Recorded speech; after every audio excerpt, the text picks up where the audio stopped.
Hi hello నమస్తే welcome to విజయ మా ఊరు ఆడియో బుక్స్ ఛానల్. నేను విజయలక్ష్మిని. ఫ్రెండ్స్, నవల స్రవంతిలో శ్రీ మంజరి గారి నవల హిట్ లిస్ట్ ఆడియోగా వినిపిస్తున్నాను కదా. మరి ఈరోజు హిట్ లిస్ట్ నవల ఆడియో 6వ భాగం వినిపించబోతున్నాను.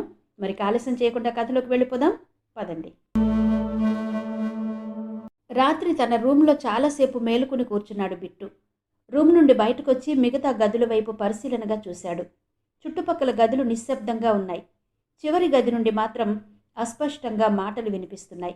ఆ గదిలో కొంతమంది కూర్చుని మందు తాగుతున్నారు. బిట్టు తన గది తలుపు మూసి గడియ పెట్టాడు. కీహోల్ నుండి గదిలో జరిగేది కనిపించకుండా గుడ్డ ముక్క అడ్డం పెట్టాడు. మంచం కింద నుండి సూట్ కేసు బయటకు లాగి మంచం మీద పెట్టాడు. లాక్ తీసి సూట్ కేసు మూత తెరిచాడు. బట్టలు తీసి మంచం మీద పెట్టాడు. బట్టల కింద పేర్చిన నోట్ల కట్టలున్నాయి. వాటిని కూడా తీసేశాడు. అడుగున అట్ట కనిపిస్తోంది. అతను అట్ట సందుల్లో నుంచి తాళం చెవి దూర్చి అట్టని పైకి లేపాడు. సూట్ కేసు అడుగు భాగానికి అట్టకి మధ్య మరో అర ఉంది. ఆ అరలో టెలిస్కోపిక్ రైఫిల్స్ విడి భాగాలు ఒక క్రమంలో పేర్చి అవి కదలకుండా ప్రతి భాగానికి ప్లాస్టర్ అంటించబడింది. ప్లాస్టర్ తీసి బ్యారెల్ అందుకుని కుడికంటి దగ్గర పెట్టి దీపం వైపు చూశాడు. బుల్లెట్ ప్రయాణం చేసే రంధ్రం తళతళ మెరుస్తోంది. బ్యారెల్ ముందు భాగంలో 4 సైట్ టిప్ అమర్చబడింది. అతను బ్యారెల్ని పక్కన ఉంచి ఒక్కొక్క భాగం అందుకుని మెకానిజం ఫిక్స్ చేయసాగాడు. మెకానిజానికి బ్యారెల్ అమర్చాడు. బట్ గ్రూప్కి బాడీని బిగించాడు. టెలిస్కోపిక్ రైఫిల్ తయారైంది. దానిని పైకెత్తి అప్రోచర్ హోల్ నుండి బల్బుని గురి చూశాడు. తృప్తిగా తలాడించి ఆ రైఫిల్ని 3 భాగాలు but group, body group, barrel గ్రూప్గా విడదీశాడు. సూట్ కేసు అడుగున మరో రైఫిల్కి అవసరమైన విడి భాగాలు, బుల్లెట్ ప్యాకెట్స్ ఉన్నాయి. ఒక ప్యాకెట్ తీసుకుని అట్టని యథాప్రకారం పెట్టేశాడు. అట్ట మీద బట్టల పైన పెట్టి వాటి మీద న్యూస్ పేపర్ కప్పాడు. సూట్ కేసుకు తాళం వేసి మంచం కిందకు తోశాడు. లైట్ ఆర్పి మంచం మీద వెల్లకిలా పడుకుని ఆలోచించసాగాడు. తనతో పాటు బయలుదేరిన మనిషి ఉపయోగించే రైఫిల్ కూడా తన వద్దనే ఉండిపోయింది. అలా ఉండిపోవడం ఇప్పుడు కలిసొచ్చింది. ప్రస్తుతం అతను తనతో లేడు. అయినా కూడా తమకు అప్పగించిన పని పూర్తి చేయాలి. నిజమైన సర్దార్జీ ఒకసారి మాటిస్తే ఎట్టి పరిస్థితుల్లోనూ దానిని తప్పడు. నిద్ర పట్టే ముందు అనుకున్నాడు. ఉదయం నిద్ర లేచిన వెంటనే తను సిద్ధం చేసిన రైఫిల్ పట్టుకోవడానికి సరిపోయే ఒక బ్రీఫ్ కేస్ కొనాలి అని. ఉదయం 6 గంటలకు నిద్ర లేచాడు జీరో. అతని మనసు ప్రశాంతంగా ఉంది. కాలింగ్ బెల్ నొక్కి బాయ్ చేత కాఫీ తెప్పించుకుని తాగాడు. సిగరెట్ వెలిగించుకుని కిటికీ తెరిచి బయటకు చూశాడు. ఆకాశం నిర్మలంగా కనిపిస్తోంది. సూర్యుడు విధి నిర్వహణకి సమాయత్తమవుతున్నాడు. చల్లటి వాతావరణం మనసుకి ప్రశాంతత కలిగిస్తోంది. అటువంటి వాతావరణం చూసినప్పుడల్లా ప్రశాంతంగా జీవించాలనే కోరిక మనసులోకి ప్రవేశిస్తుంది. జీవితంలో హెచ్చుతగ్గులు ఎన్నో చూశాడు. ఒకనాడు దేశ ప్రధానితో ప్రత్యేక విమానంలో విదేశాలకు వెళ్ళాడు. అక్కడ ప్రధాని కలుసుకున్న ప్రముఖులను చూశాడు. ప్రధాని తీసుకునే ఆహారాన్ని తను తీసుకున్నాడు. ఆ తర్వాత మాజీ ప్రధానితో కలిసి దేశమంతా తిరిగాడు. విదేశీ ప్రతినిధులను కలవడానికి ప్రధాని వెనుక తను వెళ్ళేవాడు. దేశ ప్రధానిని దగ్గరగా పరిశీలించే అవకాశం చిక్కింది. ఫలానా వ్యక్తికి పార్టీ టికెట్ ఇవ్వాలని కొంతమంది టెలిగ్రాములు పంపేవారు. వాటిని గురించి పర్సనల్ సెక్రటరీ చెప్పినప్పుడు ప్రధాని చిన్నగా నవ్వేవాడు. మరికొంతమంది తమ వాడికి మంత్రి పదవి ఇవ్వాలని కోరుతూ ప్రధాని నివాసానికి వచ్చేవారు. అప్పుడు ప్రధాని మొహంలో ఒక విసుగు తెర కదిలిపోయేది. ప్రధాని ఆలోచనలు తేలిగ్గా అర్థమయ్యేవి. చేతల ద్వారానూ ప్రవర్తన ద్వారానూ మాత్రమే తమ తెలివి తక్కువతనము ప్రదర్శించుకుంటున్నామనే విషయం వాళ్ళకి తెలీదా అని ఆశ్చర్యపోయి ఆ భావం కనిపించకుండా చిన్నగా నవ్వుతాడు ప్రధాని. ఈ వ్యక్తుల ప్రవర్తన వెనుక ఆ వ్యక్తుల ప్రమేయం ఉన్నదనే సంగతి తనకు తెలుస్తుందని వాళ్ళకి ఎందుకు తెలియదు అని విస్మయపడి దానికి బదులుగా విసుగు ప్రదర్శిస్తాడు ప్రధాని. కొంతమంది ప్రజలకు తాము ప్రతినిధులమని, అందుచేత తన ప్రవర్తన కొన్ని విలువలకు లోబడి ఉండాలని అనుకునే నాయకులను వేళ్ల మీద లెక్కించవచ్చు. ఒక ఉద్యోగం ఇప్పించడానికి నాయకుడు డబ్బు తీసుకుంటే ఆ ఉద్యోగి ఇచ్చిన డబ్బుకి ఎన్నో రెట్లు సంపాదించడానికి ప్రయత్నిస్తాడు. అలా చేయడం న్యాయమని భావిస్తాడు కూడా. ఇదంతా ఒక గొలుసు కార్యక్రమం. దైవం నుండి నీతిని, నిజాయితీని వేరు చేసి చూడడం ఇప్పుడు మనిషి నేర్చుకున్న కొత్త విషయం. ఈ సమాజం ఎటువైపు నడుస్తుందో గమనిస్తుంటే జీవితం పైన విసుగు పుడుతుంది. ఇటువంటి మనుషులకు దూరంగా బతకాలని అనిపిస్తుంది. అది సాధ్యం కాదని తెలుసు. అందుకే మెదడు తనని ఇబ్బంది పెట్టే అవకాశం ఇవ్వకుండా పనిలో మునిగిపోతాడు. ఈ లక్షణం వల్లనే డిపార్ట్మెంట్ తనని వదులుకోవడానికి అంగీకరించడం లేదు. చెప్పకపోతే కాల్చి చంపుతాను అని బెదిరించిన వ్యక్తిని చంపు, నేను చావడం వల్ల దేశానికేం నష్టం లేదు అని సమాధానం చెప్పగలిగే వ్యక్తులు అరుదుగా లభిస్తారు. అటువంటి అరుదైన వ్యక్తుల్లోని వాడే మిస్టర్ జీరో. ప్రకృతిని చూడడం వల్ల కలిగిన తన్మయత్వం నుండి తేరుకున్నాడు జీరో. చకచకా తయారై బయటకొచ్చాడు. సెంట్రల్ ఇంటెలిజెన్స్ ఆఫీస్ చేరడానికి 10 నిమిషాలు పట్టింది. అప్పటికి డిఎస్పీ ఇంకా ఆఫీస్కి రాలేదు. జీరో కూర్చున్నాడు. కొంతసేపటికి డిఎస్పీ ఆఫీసులోకి వచ్చి జీరోని విష్ చేశాడు. అతని కళ్ళు బాగా ఉబ్బి ఉన్నాయి. బహుశా రాత్రి ఎక్కువగా తాగి ఉంటాడు. అంటే అతని మనసు కంట్రోల్ తప్పింది. బిట్టు విజయవాడ చేరినట్టు తెలుసుకున్నాను, చెప్పాడు జీరో. ఎలా తెలిసింది? అడిగాడు అతను కుతూహలంగా. రాత్రి తనెలా తెలుసుకుంది చెప్పాడు. బిట్టుని ప్రాణాలతో పట్టుకోగలమంటారా? అడిగాడు డిఎస్పీ. జీరో ఆ ప్రశ్నకి సమాధానం చెప్పలేదు. అతను ఆలోచనల్లో మునిగిపోయాడు. ఈ హత్య చేయడానికి బిట్టు స్థానంలో తనొస్తే ఏం చేస్తాడు? తను అనుకున్నట్టు లాడ్జిలో దిగుతాడా? లాడ్జిలో దిగడం శ్రేయస్కరం కాదు. ప్రతిరోజు పోలీసులు చెక్ చేస్తుంటారు. అంతేకాకుండా బిట్టు విజయవాడ వచ్చిన విషయం గూఢచార శాఖ పసిగట్టిన మరుక్షణం లాడ్జీలు వెతుకుతారు. ఇలా ఆలోచించి తను లాడ్జీలో దిగడు. బిట్టు కూడా లాడ్జీలో దిగలేదు. అతను అలాగే ఆలోచించాడా? లేక తమ డిపార్ట్మెంట్ అతని కోసం వెతుకుతున్నట్టు బిట్టుకి తెలిసిపోయిందా? అదే నిజమైతే ఎలా తెలుస్తుంది? బిట్టు విజయవాడ చేరిన తర్వాత బాధలతో ఫోన్లో మాట్లాడి ఉంటాడు. అతను బిట్టుని హెచ్చరించి ఉండాలి. అప్పుడు బిట్టు సహజంగానే జాగ్రత్త పడతాడు. మెరుపులాంటి ఆలోచన ఒకటి జీరో మెదడులోకి ప్రవేశించింది. కొంతసేపు దాని గురించి తీవ్రంగా ఆలోచించాడు. ఈ జిల్లాలో ఎన్ని టౌన్లున్నాయి? హఠాత్తుగా అడిగాడు జీరో. డిఎస్పీ తడుముకోకుండా జవాబు చెప్పాడు. ప్రతి టౌన్లోనూ బస చేయడానికి సౌకర్యాలుంటాయి. బిట్టు వాటిలో దిగాడేమో కనుక్కోవాలి, చెప్పాడతను. జీరోకి ఆ ఆలోచన వచ్చిన 2 గంటలకు గన్నవరంలో బిట్టు దిగిన లాడ్జికి ఒక హెడ్ కానిస్టేబుల్ వెళ్ళాడు. నమస్తే సార్, కుర్చీలో నుంచి నవ్వు మొహంతో చెప్పాడు లాడ్జి ఓనర్. నమస్తే చెప్పి ఓ కుర్చీలో కూర్చున్నాడు హెడ్ కానిస్టేబుల్. లాడ్జి ఓనర్ మొహంలో కదులుతున్న నవ్వు తెచ్చిపెట్టుకున్నదని అతనికి తెలుసు. అటువంటిది తనకేం కొత్త కాదన్నట్టు టోపీ తీసి టేబుల్ మీద పెట్టి తల పైకెత్తి చూశాడు. పైన ఫ్యాన్ తిరుగుతోంది. దాని నుండి తనకి సరిపడా గాలి రావడం లేదన్నట్టు మొహం పెట్టాడు. అతని కదలికలు జాగ్రత్తగా గమనిస్తున్న లాడ్జి ఓనర్ రెగ్యులేటర్ తిప్పి స్పీడ్ పెంచాడు. ఫ్యాన్ వేగంగా తిరగడం గమనించి తృప్తిపడ్డాడు హెడ్ కానిస్టేబుల్. ఇంతలో కుర్రవాడు కాఫీ తెచ్చాడు. కాఫీ తాగి కప్పు టేబుల్ మీద పెట్టి చెప్పాడు. సిగరెట్లు తెప్పించండి. కుర్రాడు వెళ్ళి సిగరెట్ పెట్టే అగ్గిపెట్టే తెచ్చాడు. సిగరెట్ వెలిగించుకుని గట్టిగా దమ్ములాగి పొగ బయటకు వదిలి అడిగాడు హెడ్ కానిస్టేబుల్. 3 రోజుల నుండి నీ లాడ్జిలో దిగిన వాళ్ల లిస్టు కావాలి. లాడ్జి ఓనర్ రిజిస్టర్ ముందుకు లాక్కుని కాగితాలు తిరగేసి చెప్పాడు. 6 దిగారు. అందులో తెలుగు రాని వాళ్ళు ఎవరైనా ఉన్నారా? లేరు, చెప్పాడు ఓనర్ తడుముకోకుండా. వస్తాను చెప్పి కుర్చీలో నుంచి లేచి బయటకొచ్చాడు హెడ్ కానిస్టేబుల్. నా పేరు సాంబయ్య అండి, నా అన్న బ్రహ్మయ్య పంపించాడు, చెప్పాడతను. సుబ్బారావు నీ స్నేహితుడు కదూ? అడిగాడు భరద్వాజ్. స్నేహితుడంటే చిన్నప్పుడు చదువుకున్నాం. ఎంతవరకు చదివారు? 6వ తరగతి వరకు చదివామండి. 6లో ఉండగానే వాడు చదువు మానేశాడు.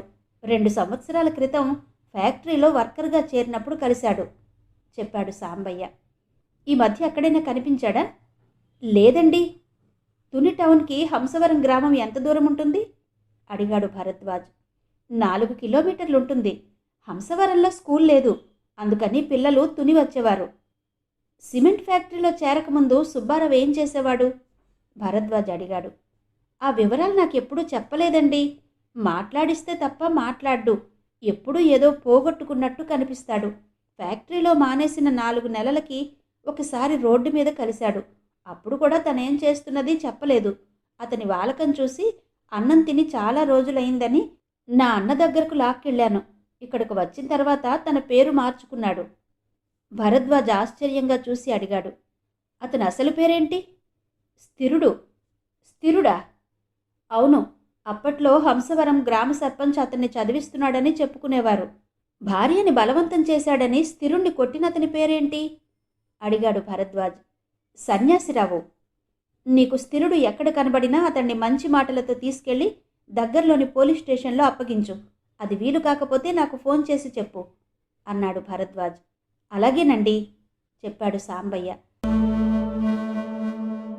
తలుపు చప్పుడు కావడంతో బట్టలు ఉతుకుతున్న నూకాలు చేస్తున్న పని ఆపి తలుపు తీసింది. గుమ్మం అవతల ఓ అపరిచిత వ్యక్తి నిలబడి ఉన్నాడు. నూకాలమ్మంటే నువ్వేనా?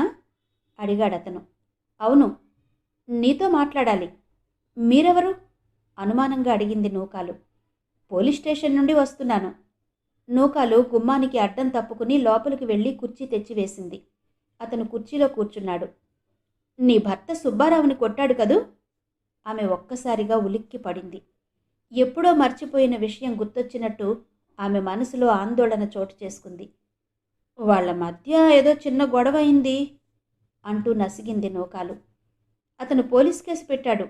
అతనికి బాగా దెబ్బలు తగిలినట్టు డాక్టర్ సర్టిఫికెట్ ఇచ్చాడు. అతని మాటలు విన్న ఆమె మొహం వెలవెలబోయింది. నూకాలు తేరుకోవడానికి కొన్ని నిమిషాలు పట్టింది. నిజమే, నా మొగుడు అతన్ని కొట్టాడు. ఎందుకు కొట్టాడు? ఫ్యాక్టరీకి వెళ్ళడం మానేసి రాత్రి నన్ను పట్టుకున్నాడు. మీ ఆవిడని పట్టుకుంటే మీరు ఊరుకుంటారా? గడుసుగా అడిగింది నూకాలు. అతను చిన్నగా నవ్వాడు. సుబ్బారావు మీద ఎన్ని ఆరోపణలు చేసినా ప్రయోజనం లేదు. ఆ రోజు సుబ్బారావుకి జ్వరం వచ్చినట్టుగా కూడా డాక్టర్ సర్టిఫికెట్లో ఉంది. ఆ రాత్రి సుబ్బారావు నిన్ను పట్టుకోవడం నిజమైతే నువ్వెందుకు గొడవ చేయలేదు? మరో ముఖ్య విషయం ఏంటంటే నా దర్యాప్తులో సుబ్బారావు మంచివాడని తేలింది అన్నాడతను. నూకాలు తల వంచుకుంది. ఇప్పుడు నీ మొగుణ్ణి అరెస్టు చేసి కోర్టులో హాజరు పెట్టాలి. నూకాలు మొహంలోకి చూస్తూ చెప్పాడు. ఆమె దిక్కు తోచనట్టు నిలబడిపోయింది. నీ భర్తని రక్షించడానికో ఉపాయం ఉంది అన్నాడతను. ఇనుము కాలిన తర్వాత దెబ్బ వేసినట్టు అతను అత్యంత జాగ్రత్తగా మాట్లాడుతున్నాడు. ఏంటది? ఆతృతగా అడిగింది నూకాలు. ఒక్క క్షణం ఆగి అతను చెప్పాడు. ఆ రోజు రాత్రి సుబ్బారావుకి నీకు మధ్య జరిగిన విషయాలు మొత్తం నువ్వు చెప్పాలి. నువ్వు చెప్పే ప్రతి మాట రహస్యంగా ఉంచబడుతుంది. నూకాలు అతని వంక ఆశ్చర్యంగా చూసి అడిగింది. ఆ వివరాలు మీకెందుకు? సుబ్బారావు మనస్తత్వం తెలుసుకోవడం కోసం. నిజంగా నా మొగుడు మీద కేసు లేకుండా చేస్తారా? అడిగింది నూకాలు. అందులో ఎటువంటి సందేహం లేదు. నూకాలు కొద్దిసేపు మౌనంగా ఉండిపోయింది. ఆ రోజు జరిగిన విషయాలు ఎలా చెప్పాలో ఆమెకు అర్థం కాలేదు. అవి చెప్పడం వల్ల తనకేదో నష్టం జరుగుతుందని ఆమె అనుకోవడం లేదు. అంతగా అవసరమైతే ఇప్పుడు చెప్పిన వాటిని తర్వాత చెప్పలేదనొచ్చు. తను చెప్పాననడానికి ఎటువంటి సాక్ష్యం ఉండదు. అది కాదు ఆమె ఆలోచించేది. ఆ రోజు జరిగిన సంఘటనలో తనదే పూర్తిగా తప్పు. అది ఒక మగవాడి ముందు అంగీకరించడానికి మనసు ఒప్పుకోవడం లేదు. చివరికి ఓ నిర్ణయానికి వచ్చినట్టు నూకాలు గొంతు విప్పింది. ఆ రోజు తనకి జ్వరం వచ్చిందని సుబ్బారావు ఇంటి దగ్గర ఉండిపోయాడు. అతనితో చనువు పెంచుకోవాలని ప్రయత్నిస్తున్న నేను నా కోసమే అతను ఉండిపోయాడని భావించాను. నా మొగుడు నైట్ డ్యూటీకి వెళ్ళిన తర్వాత తలుపు మూశాను. స్నానం చేసి అలంకరించుకుని సుబ్బారావు పడుకున్న దగ్గరికి వెళ్ళాను. ఎవరు? కళ్ళు తెరిచి అడిగాడు సుబ్బారావు. నిద్రపోతున్న అతనికి నూకాలు ముట్టుకోవడంతో మెలకు వచ్చింది. నేనే చెప్పింది అతని పక్కన పడుకుంటూ. ఏం చేస్తున్నావు? గట్టిగా అడిగాడతను. ఏం చేస్తున్నానో తెలియడం లేదా అంటూ అతన్ని గట్టిగా కౌగలించుకుంది. ఇది మంచి పని కాదు చెప్పాడతను. అతని గొంతు సన్నగా వణుకుతోంది. నూకాలు నవ్వింది. మంచి పని కాకపోతే మనుషులు ఎందుకు చేస్తారు దీన్ని అంటూ అతన్ని ముద్దు పెట్టుకుంది. అతని శరీరం మీద ఆమె చేతులు కదలసాగాయి. సుబ్బారావులో ఎటువంటి చలనం కనిపించలేదు. మరికొంతసేపు ప్రయత్నించి అతని నుండి స్పందన లేకపోవడంతో అడిగింది. ఎందుకలా బిగుసుకుపోయావు? ఆడదాన్ని నేను నమ్మను. మీ శరీరంలోనూ మనసులోనూ విషం ఉంటుంది. అందుకే ఆడదాన్ని చూస్తే నాకు అసహ్యం సుబ్బారావు చెప్పాడు తొనక్కుండాను, తన అభిప్రాయానికి తిరుగులేదన్నట్టు. ఎందుకని? ఆశ్చర్యంగా అడిగింది నూకాలు. సుబ్బారావు మంచివాడని ఆమె అభిప్రాయం. అతని మనసులో ఆడదాని పట్ల అటువంటి భావం ఉందని ఆమెకు తెలియదు. ఎప్పుడూ అమాయకంగా కనిపించే అతని మొహానికి, అతని మనసులోని భావాలకి మధ్య కనిపిస్తున్న తేడా గుర్తించి విస్తుపోయింది. అందరు ఆడవాళ్ల మాదిరిగానే ఆమెకు కూడా మగవాడి పట్ల తేలిక అభిప్రాయం ఉంది. అతను మాటలు కూడదీసుకుంటున్నట్టు 2 నిమిషాలు మౌనంగా ఉండిపోయాడు. తరువాత అతని గొంతు స్థిరంగా ఆ గదిలో ప్రతిధ్వనించింది. నాకు అటువంటి అభిప్రాయం ఏర్పడడానికి ఒక కారణం చెబుతాను. నీ మొగుడు నిన్ను ఎంతో అభిమానిస్తాడు. నీకు తెలియకుండా సినిమాకి వెళ్ళడానికి కూడా భయపడతాడు. రాత్రి అతని పక్కలో పడుకుని సుఖం పొందావు. అతని మీద అంతులేని ప్రేమ చూపించావు. ఇప్పుడు అతను ఇంట్లో లేని సమయంలో నీ శరీరాన్ని నాకు అప్పగించడానికి సిద్ధపడ్డావు. స్నేహితుని భార్యగా నిన్ను నేను గౌరవిస్తుంటే నా పొందు ఆశించావు. ఆడదాన్ని అసహ్యించుకోవడానికి ఇంతకంటే పెద్ద కారణం కావాలా? ఆ మాటలు విని నూకాలు కొయ్యబారిపోయింది. జీవితంలో అంత పెద్ద దెబ్బ ఆమెకెప్పుడూ తగల్లేదు. ఎప్పుడు ఆ గదిలోంచి చివతలకొచ్చిందో ఆమెకే తెలియదు. ఆ రాత్రి ఆమెకు నిద్ర పట్టలేదు. సుబ్బారావు మాటలు ఆమె గుండెల్లోకి దూసుకుపోయి బాధ పెట్టసాగాయి. అతని స్వభావాన్ని బట్టి భర్తకి తన గురించి చెబుతాడని తలపోసింది. అందుకే భర్తకు తనే ముందు చెప్పింది, అబద్ధాలు కల్పించి. అది జరిగిన తర్వాత అతన్ని ఎప్పుడైనా చూసావా? అడిగాడు వచ్చినతను. లేదు.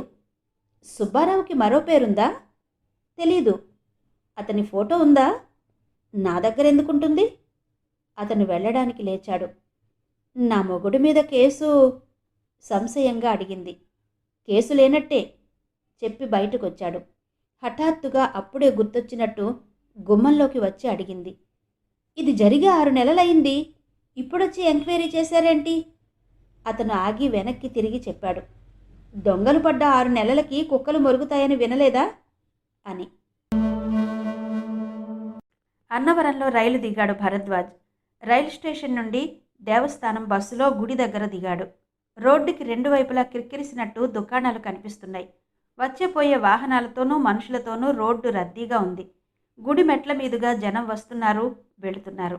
భరద్వాజ్ ఒక షాప్ అతన్ని హంసవరం వెళ్లే బస్సు గురించి అడిగాడు. ఒక ప్రైవేటు బస్సు 2 గంటలకోసారి వచ్చి వెళుతుందని చెప్పాడతను. ఒక హోటల్కి వెళ్ళి టిఫిన్ తిన్నాడు. గుడికి వెళ్ళి దర్శనం చేసుకోవాలి అనుకున్నాడు. తను వచ్చిన పని పూర్తయిన తర్వాత వెళ్లాలని నిర్ణయించుకున్నాడు. అరగంట తర్వాత ప్రైవేట్ బస్సు ఎక్కాడతను. అన్నవరం నుండి 4-5 గ్రామాలకు వెళుతుందా బస్సు. 20 నిమిషాల తర్వాత హంసవరం చేరుకుంది. బస్సు దిగి ఆ గ్రామంలో కాలు పెట్టాడు భరద్వాజ్. చుట్టూ కొండల మధ్య గ్రామం అందంగా కనిపిస్తోంది. వీధులు శుభ్రంగా తీర్చిదిద్దినట్టున్నాయి. ప్రతి వీధికి లైట్లున్నాయి. గ్రామంలో జనం ఎక్కువగా కనిపించడం లేదు. చిన్నపిల్లలు కొంతమంది పెద్ద చెట్టు కింద ఆడుకుంటున్నారు. ఓ గ్రామస్తుని అడిగి సర్పంచ్ ఇంటివైపు దారి తీశాడు భరద్వాజ్. విశాలమైన ఆవరణలో నిర్మించిన పురాతనమైన పెంకుటిల్లది. ఇంటి చుట్టూ కాంపౌండ్ వాల్, దానికి పెద్ద చెక్క గేటుంది. అతను లోపలికి ప్రవేశించాడు. వసారాలో ఒక వ్యక్తి మడత కుర్చీలో పడుకున్నాడు. ఆ వ్యక్తికి 50 పైనే ఉంటుంది వయస్సు. మెలితిరిగిన మీసాలతో బలంగా కనిపిస్తున్నాడు. రామనాయుడు గారున్నారా? భరద్వాజ్ అడిగాడు. మీరెవరు? గంభీరమైన గొంతుతో అడిగాడతను. విజయవాడ నుంచి వచ్చాను. ఆయనతో చిన్న పనుంది చెప్పాడు భరద్వాజ్. నేనే రామినాయుణ్ణి. ఇలా వచ్చి కూర్చోండి. భరద్వాజ్ అతనికి ఎదురుగా ఒక చెక్క కుర్చీలో కూర్చున్నాడు. తనని పరిచయం చేసుకున్న తర్వాత అతన్ని అడిగాడు భరద్వాజ్. స్థిరుడు అనే వ్యక్తి ఈ గ్రామం వాడని తెలిసింది.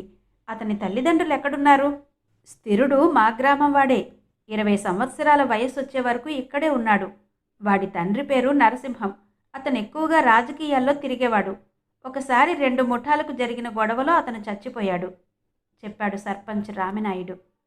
అతని తల్లేమైంది? నిట్టూర్చి చెప్పాడు రామినాయుడు. ఆమెనెవరో హత్య చేశారు. చాలా కాలం పోలీసులు దర్యాప్తు చేసి ఫైలు మూసేశారు. తల్లి చచ్చిపోయే నాటికి స్థిరుడి వయసెంత? 11 లేక 12 సంవత్సరాలుంటుంది. తండ్రి పెద్ద కర్మ రోజున స్థిరుడు పుట్టాడు. అతని తల్లి ప్రాధేయపడితే నేనే స్కూల్లో చేర్పించాను. మిగతా పిల్లలందరితో కలిసి తుని వెళ్ళి చదువుకునేవాడు. ఆమె పోయిన తర్వాత నా దగ్గర పనికి కుదిరాడు చెప్పాడు రామినాయుడు. స్థిరుడు ఇక్కడి నుంచి ఎందుకు వెళ్ళిపోయాడు అడిగాడు భరద్వాజ్. తెలీదు. వాడికి పెళ్లి చెయ్యాలని పిల్లని కూడా చూశాను. అది సరే, ఈ వివరాలు దేనికి మీకు అడిగాడు సర్పంచ్.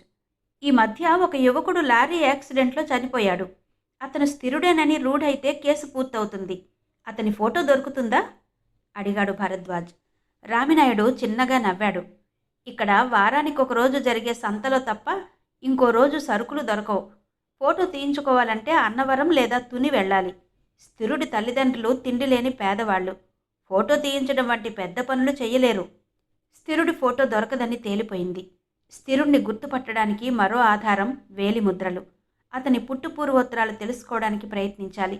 స్థిరుడు చచ్చిపోయాడని చెబితే రామినాయుడు నవ్వడం అతను గమనించాడు. అతని తండ్రి నరసింహం ఎలా చనిపోయాడు? ఒకరోజు 2 గ్రూపుల వాళ్ళు మాటా పెంచుకుని కొట్టుకోవడానికి దిగారు. ఆ రోజు పని మీద నేను తుని వెళ్ళాను. బరిసెపోటు తగిలి నరసింహం చచ్చిపోయాడు, చెప్పాడు సర్పంచ్. నరసింహం చచ్చిపోయిన రోజు తను గ్రామంలో లేననే విషయం చెప్పడం గమనించాడు భరద్వాజ్. అతను గ్రామంలో ఉన్నా లేకపోయినా తనకి కలిసొచ్చేదేమీ లేదు.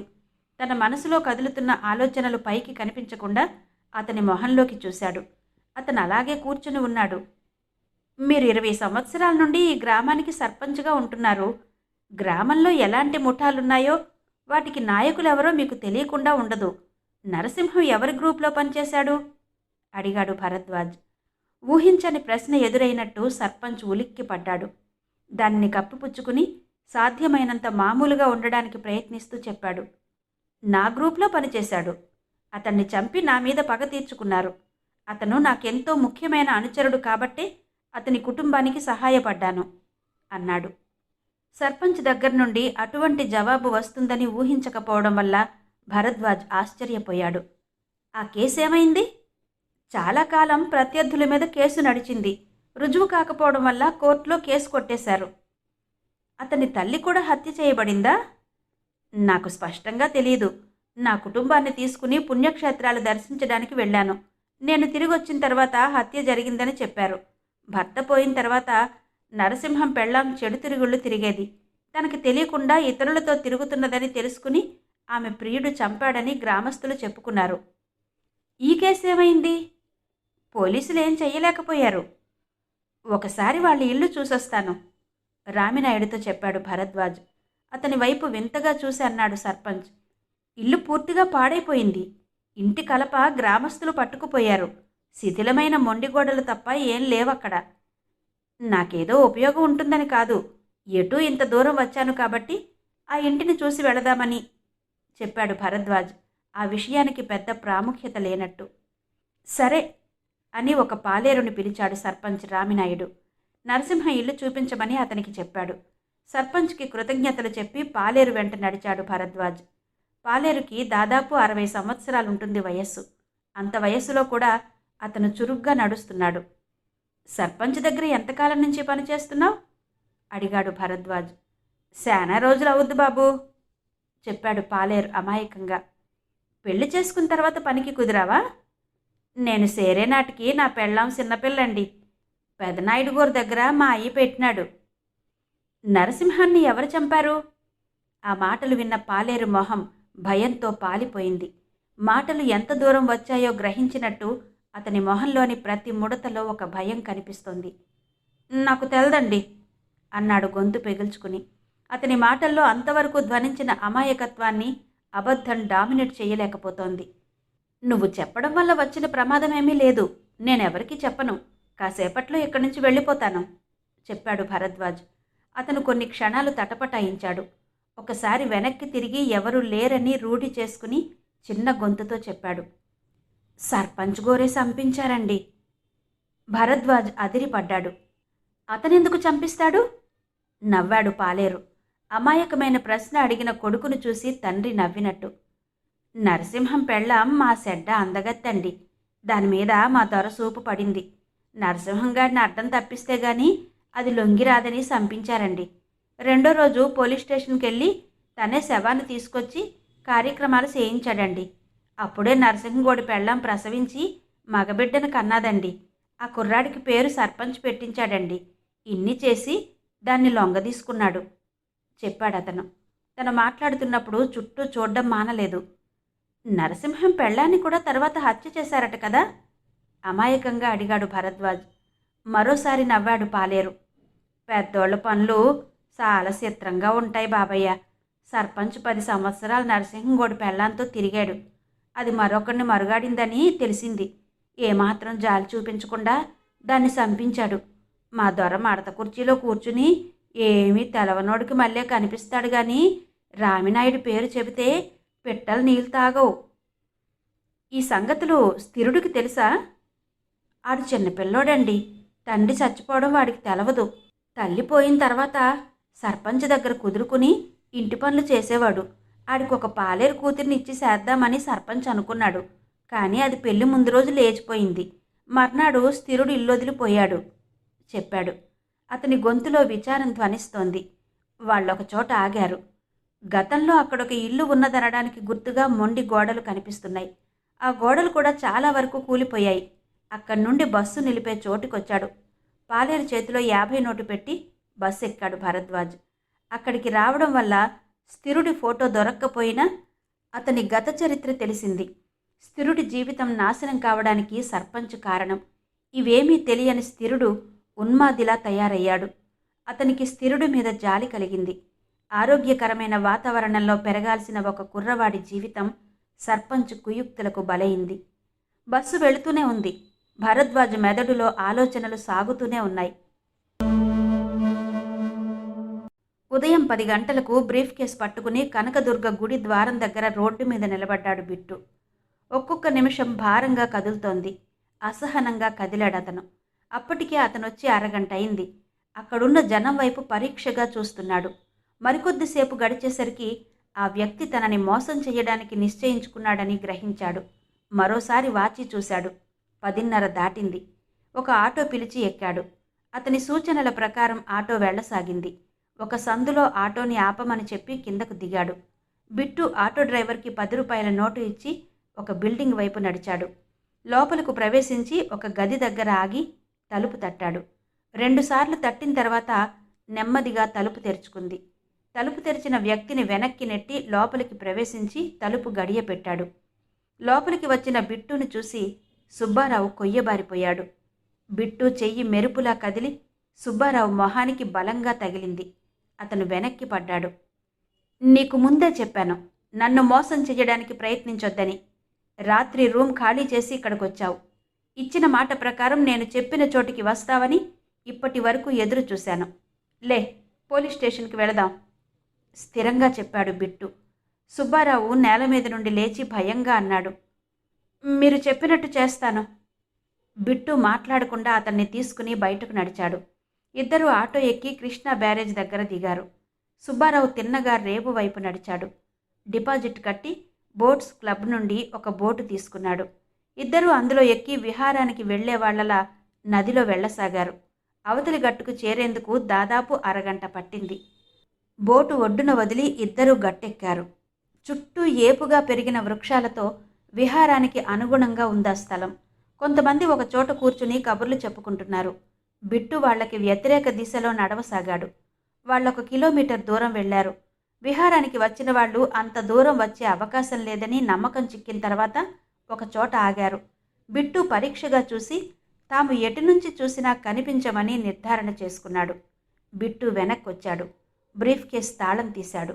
రైఫిల్ విడిభాగాలు ఒక్కొక్కటి కలపసాగాడు. అతని చర్యల్ని భయంగా చూస్తున్నాడు సుబ్బారావు. రైఫిల్ చూడగానే అత్యంత ప్రమాదకరమైన వ్యక్తి తనతో ఉన్నాడనే ఆలోచన వణుకు పుట్టించింది. దిబ్బలాంటి ఎత్తైన ప్రదేశంలో రైఫిల్ మౌంట్ చేశాడు బిట్టు. రైఫిల్ ముందు బోర్లా పడుకుని సైట్ అడ్జస్ట్ చేసి పైకి లేచాడు. నేను పడుకున్నట్టుగా పడుకో, బిట్టు చెప్పాడు సుబ్బారావుతో. సుబ్బారావు మాట్లాడకుండా రైఫిల్ ముందు పడుకున్నాడు. అతని పొజిషన్ సరిచేసి చెప్పాడు బిట్టు. అప్రోచర్ హోల్ నుండి 4 సైడ్ టిప్ మీదుగా టార్గెట్ని చూడాలి. ఫైర్ చేసినప్పుడు రైఫిల్ ఏమాత్రం కదలకూడదు. చూపుడు వేలు మాత్రమే ట్రిగ్గర్ని ప్రెస్ చేయాలి. అతన్ని లేవమని చెప్పి తను రైఫిల్ ముందు పడుకున్నాడు. బోల్ట్ వెనక్కి లాగి జేబులో నుంచి బుల్లెట్ తీసి ఛాంబర్లో పెట్టి బోల్ట్ ముందుకు తోసి లోడు చేశాడు. ఎడమ కన్ను మూసి కుడి కన్నుతో అప్రోచర్ హోల్ నుండి చూశాడు. అతని కుడి చేతి చూపుడు వేలు ట్రిగ్గర్ గార్డ్ని తప్పించుకుని ట్రిగ్గర్ వైపు కదిలింది. ఆ వేలు ట్రిగ్గర్ని సున్నితంగా వెనక్కి నట్టింది. టప్ అంటూ చిన్న చప్పుడొచ్చింది. చెట్టుకు వేలాడదీసిన ఇసుక మూట ఒక్కసారిగా కుదుపుకి గురైనట్టు కదిలింది. దాని 2 వైపుల నుండి ఇసుక ధారలా కారసాగింది. కళ్ళార్పకుండా ఆ దృశ్యాన్ని ఆశ్చర్యంగా చూశాడు సుబ్బారావు. ఒక సామాన్యుడి జీవితంలో తుపాకీ పట్టుకునే అవకాశం ఎప్పుడూ రాదు. బిట్టు చెట్టు వైపు నడిచి మూట విప్పాడు. రంధ్రాలు తప్పించి ఇసుక పోసి మళ్లీ మూట చెట్టుకు కట్టి తిరిగొచ్చాడు. ఈసారి రైఫిల్ ముందు సుబ్బారావు పడుకున్నాడు. బిట్టు సూచన ప్రకారం అతని కుడి చెయ్యి బోల్టు వెనక్కి లాగింది. అతనికి ఒక బుల్లెట్ ఇచ్చాడు బిట్టు. సుబ్బారావు తూటాన్ని ఛాంబర్లో ఉంచి లోడ్ చేశాడు. అతను ఎయిమ్ చూడసాగాడు. అతని చేతులు సన్నగా వణుకుతున్నాయి. అతని పొజిషన్ సరిచేసి చెప్పసాగాడు బిట్టు. ఈ పొజిషన్ని రాక్ స్టడీ హోల్డింగ్ అంటారు. నీ టార్గెట్ బ్యారెల్, కుడి భుజం, కుడికాలు సరళ రేఖలా ఉండాలి. రైఫిల్ బ్యారెల్ మాత్రమే కదిలిస్తూ ఎయిమ్ సరిచేసుకోవాలి. నీ బుల్లెట్ టార్గెట్ను చేరుతుందనే నమ్మకం చిక్కిన మరుక్షణం ఫైర్ చెయ్యి, చివరిగా చెప్పాడు బిట్టు. 2 నిమిషాల తర్వాత సుబ్బారావు ఫైర్ చేశాడు. చెట్టుకి వేలాడుతున్న ఇసుక మూటలో ఎటువంటి కదలిక లేదు. అతన్ని చెట్టు దగ్గరకు తీసుకెళ్లాడు బిట్టు. అతను కాల్చిన బుల్లెట్ మూటకి 10 అంగుళాల కింద చెట్టు కాండానికి తగిలింది.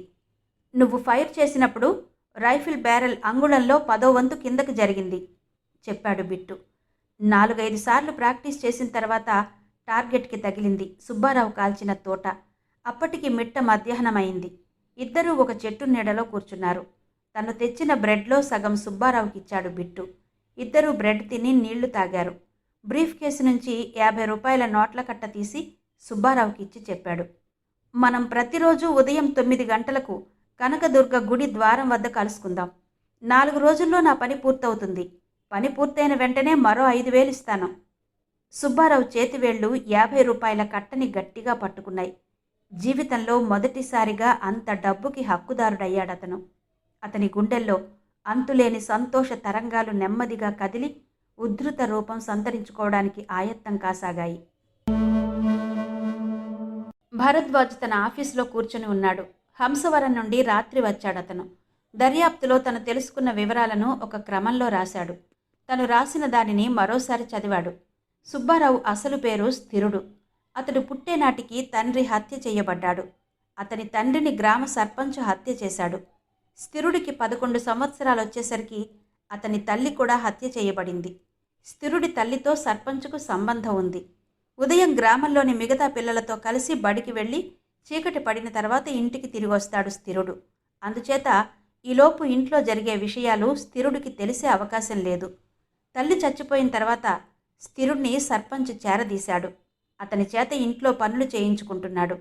సర్పంచ్కి స్థిరుడి మీద అభిమానం కానీ జాలి కానీ లేదు. స్థిరుడు పెళ్లి చేసుకోబోయే అమ్మాయి పెళ్లి ముందు లేచిపోయింది.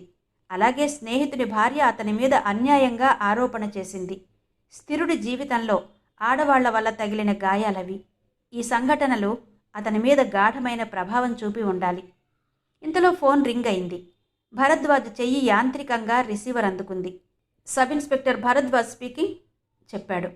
కమిషనర్ని మాట్లాడుతున్నాను, అవతల నుంచి వినిపించింది. గుడ్ మార్నింగ్ సార్, నీతో మాట్లాడాలి, ఆఫీస్కి రా. Yes sir. అవతల పక్క కమిషనర్ రిసీవర్ పెట్టిన చప్పుడు విని రిసీవర్ క్రెడిల్ చేశాడు భరద్వాజ్.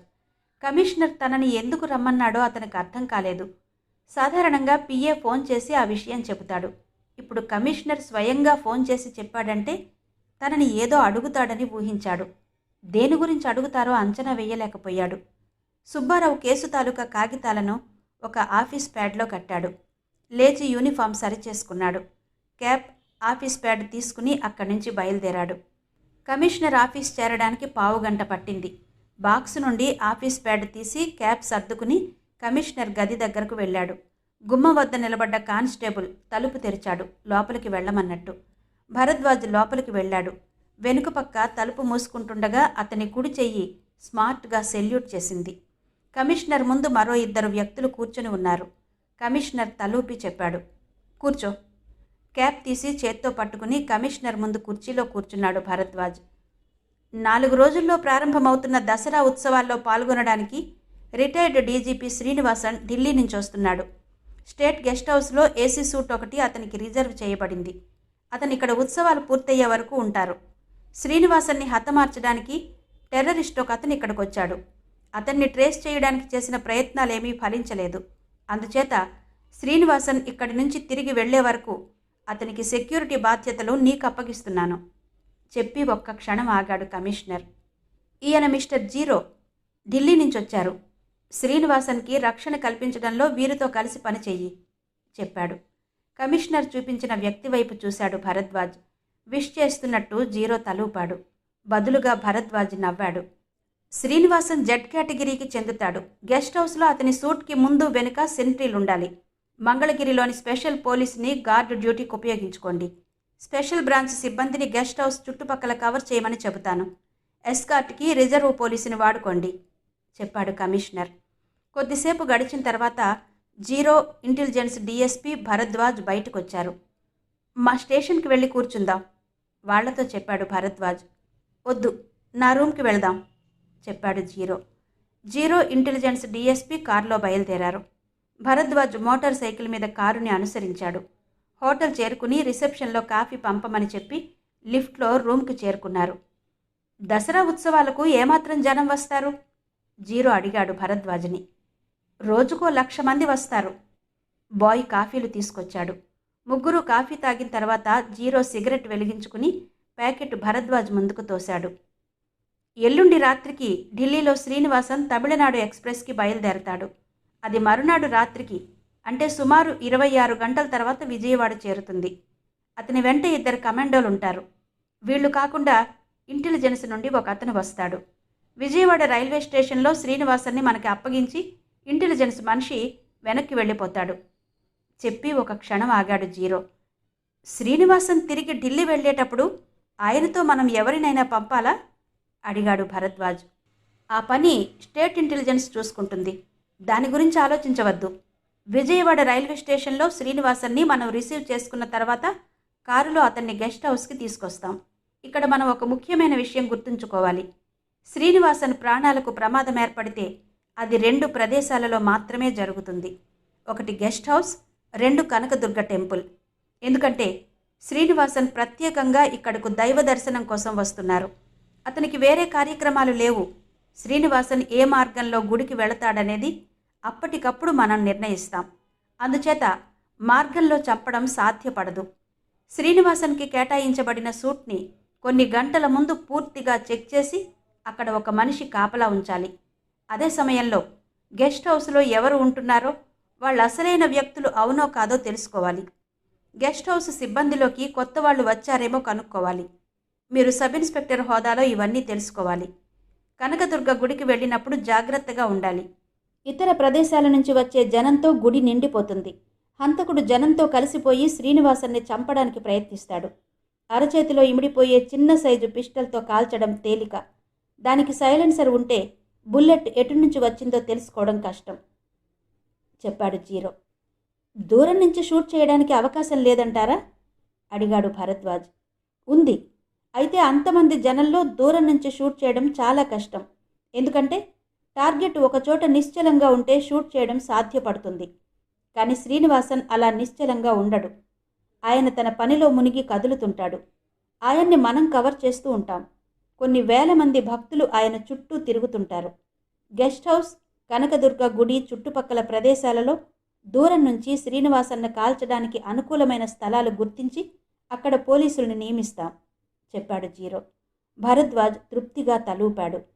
జీరో చెప్పిన దాంట్లో ఎటువంటి లొసుగు అతనికి కనిపించలేదు. శ్రీ మంజరి గారి హిట్ లిస్ట్ నవల ఆడియో 6వ భాగం విన్నారు కదా. మరి ఈ కథ మీద, ఆడియో మీద మీ అభిప్రాయాల కోసం ఎదురు చూస్తూ రేపు సాయంత్రం తరువాతి భాగంతో మళ్ళీ మీ ముందుంటాను 7 గంటలకు.